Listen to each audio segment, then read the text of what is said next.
for those of you who don't know, my name is Dani and I am a senior at Loyola University, Maryland. And over the past 4 years, I have made so many videos about the school. Daily vlogs, weekly vlogs, you name it, I've probably done it. But I realized I've never actually sat down and spoken to you guys about the truth about Loyola and answered all of your questions, from classes to the partying to, I don't know, just my particular experiences at the school. And I figured now was the perfect time to do so. I'm also super excited because this video is a new installment into one of my favorite series that I have on this channel, which is called The Truth About. During this series, I pretty much sit in front of the same window in my house and I do my makeup and I answer some of your questions and we get really personal. In the past, I've spoken about the truth about my weight, the truth about hooking up in college, the truth about being single and feeling behind in life, and now the truth about Loyola. So hopefully you guys are into it. If you are, make sure to keep on watching and let's just get into it. So the first question that I get asked all the time from you guys, especially from those of you who are looking to maybe go to Loyola in the future, is what made me decide to go there in the first place? And there's definitely not a one-word answer to this, because if you had asked me my junior year of high school what I was looking for in a college, I really wanted to go to a big school with Greek life. And if you guys know anything about Loyola, it is a tiny school and we have no Greek life. So I obviously ended up in something completely opposite than what I wanted, which makes my entire college application process super confusing. But if we're being honest, and I can blame it pretty much all on myself, I didn't do the greatest job at applying for schools. I definitely think I could have done a better job at balancing out reach and target and safety schools. I applied to a lot of schools that were considered reach for me, and because of that, my outcomes weren't always favorable. So by the time I got to the end, I wasn't left with a lot of big schools with Greek life to choose from. So that obviously didn't get me excited. I mean, I'm not even gonna lie to you guys, when I got into Loyola, I actually still have the clip, which is really cute, but I got into Loyola and I was super excited because it was the first school that I had gotten into, and I got my package in December and I just assumed that this was one of many. So I was excited because it was the first school I got into, but I wasn't excited because it was the school I wanted to go to. And then as we started getting closer to the May 1st deadline, I decided it was definitely time to start paying closer attention to Loyola because it was my best option at that point. So my family and I went back to the campus for Accepted Students Day, and it was that day that I decided that it was gonna be the school that I spend the next 4 years of my life at. And I would be lying if I said that Loyola was my top choice, because it definitely was not. Providence was actually my top choice and I did not end up getting in. And it is because of this whole situation that I say that everything happens for a reason, because I cannot imagine myself being any happier at any other school. And although the way it panned out wasn't ideal whatsoever, I'm just so happy that it panned out the way it did, because I mean, my life would be so different. It's hard to even think about, really, because I'm so happy. So another thing that I always get a bunch of questions on is if I had a difficult time making friends at Loyola, how I went about doing so, and whatever. So I think a really important thing to know about our campus is there are quite a few residence halls that you can live in as a freshman. I personally lived in Campion, which is apartment style living, and that is all the way, just to try and give you a visual, that's all the way on this side of campus. And then we have, I want to say, 3 other residence halls. There's probably more that are traditional dorm style living, and they are all the way on the opposite end of campus. So needless to say, the two don't really overlap, even though we do have a smaller campus.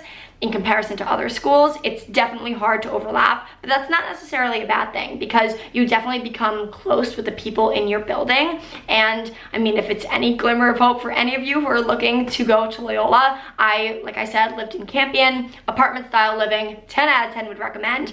And I'm still friends with the majority of the people that I met on the first night of freshman year in Campion Towers. That's kind of crazy. I mean, I definitely don't think everyone can say that, but like all of my guy friends that I met the first night of college are still some of my best friends right now. So I definitely think it's a good thing that the two worlds are kind of separate, because it helps you kind of narrow down your friendship pool and it makes it feel a lot less overwhelming. Now listen, I don't mean to make everything seem like it was perfect freshman year, because it absolutely was not. I have so many stories that I cannot wait to tell you guys, but it just seems a little bit too fresh. But I promise one day in the future I will sit you down and tell you all of my crazy roommate stories, and you guys can laugh along with me, because it really is unbelievable some of the stuff that happened freshman year. Freshman year, you meet a lot of new people, obviously. And when I say that, I mean people with different beliefs than you and different means of handling conflict. I dealt with all of that freshman year, and it can definitely be scary in the beginning.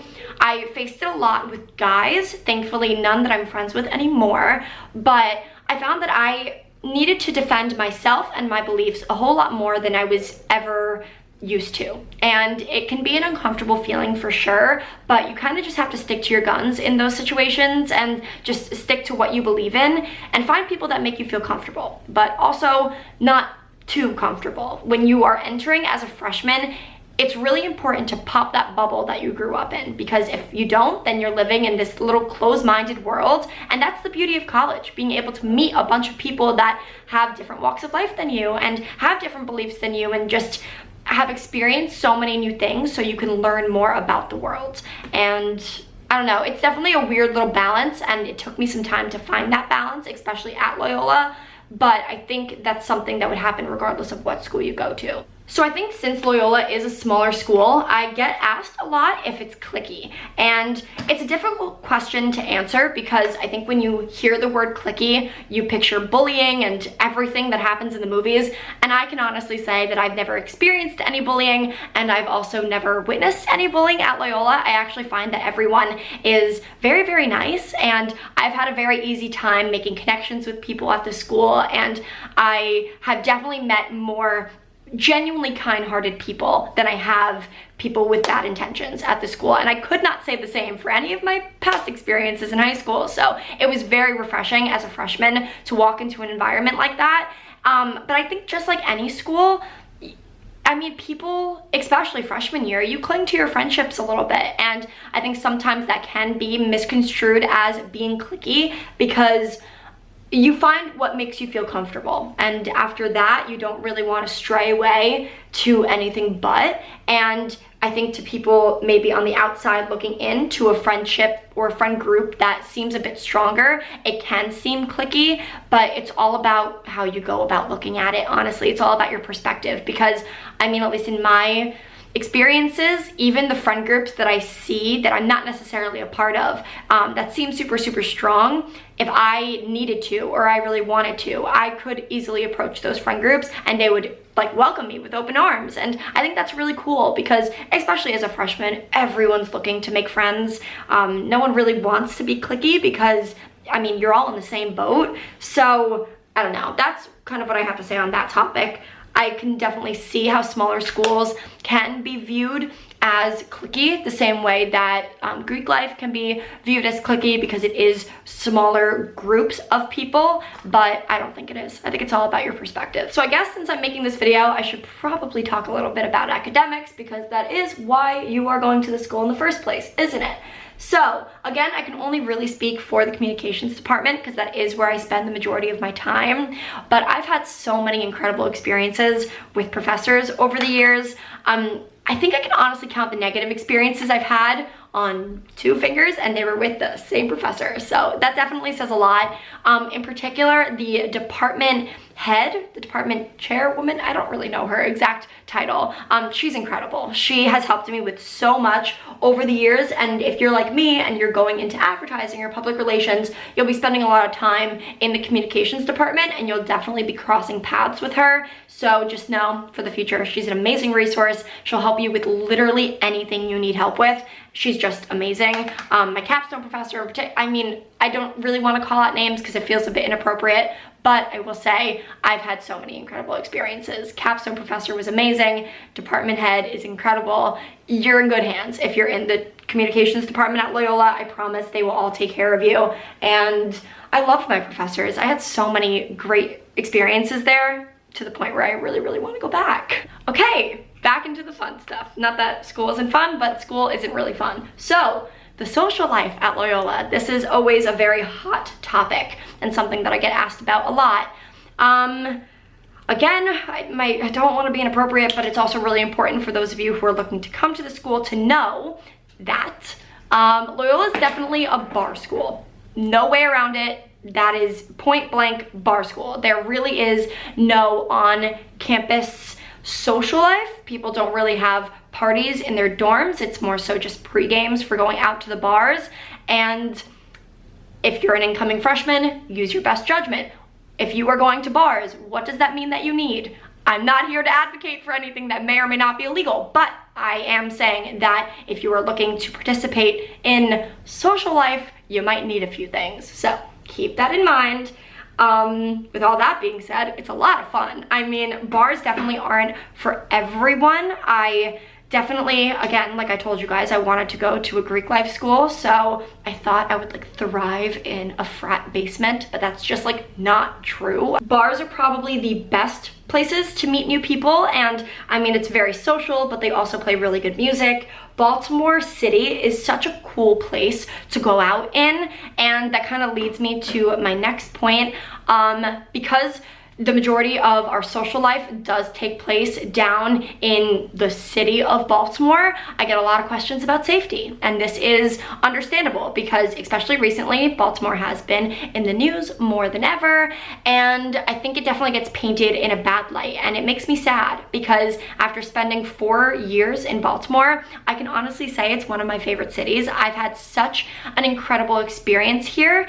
I wish I was there. I've had such an incredible experience in Baltimore, and I found some amazing restaurants. I mean, honestly, some of my favorite restaurants that I've ever been to are down in Baltimore. The social life, again, is so much fun. There's just like, you go to this one street, or 2 streets, I guess, down in the city, and there's just bar after bar after bar. It's just so fun. And I mean, when it comes to safety, you have to be smart, much like any other city. Like, I could say the same thing about New York City. If you are not using your best judgment and you're going to places that you shouldn't by yourself or with only a small group of you, you're not putting yourself in the best situation. So just use your best judgment. In general, I can honestly say I've never actually felt unsafe in Baltimore. I mean, again, I'm smart and I don't go anywhere alone, but I've never felt like I was in danger. All right, since I'm not actually going anywhere, I don't really feel like doing any eyeshadow because that just seems like a bit of a waste of time, but I am gonna put on some mascara now. If you guys have any questions about any of the products that I've been using during this video, definitely comment them down below because, I mean, these videos are not makeup tutorials. I kind of just do my makeup because it's fun, and especially since I'm under self-isolation, I am doing anything and everything to pass my time. All right, people, that is going to be it for my video today. I really hope you guys enjoyed it, and if you did, please make sure to let me know in a comment down below. If you guys like this whole The Truth About series as much as I do, make sure to let me know down below what other topics you want me to talk about. I have a few in mind, but I would love to know what you guys want to know from me. And other than that, follow me on Instagram if you've yet to do so, so you guys can keep up on my very exciting life while I am self-isolated in my home, and I'll talk to you guys very soon in my next video.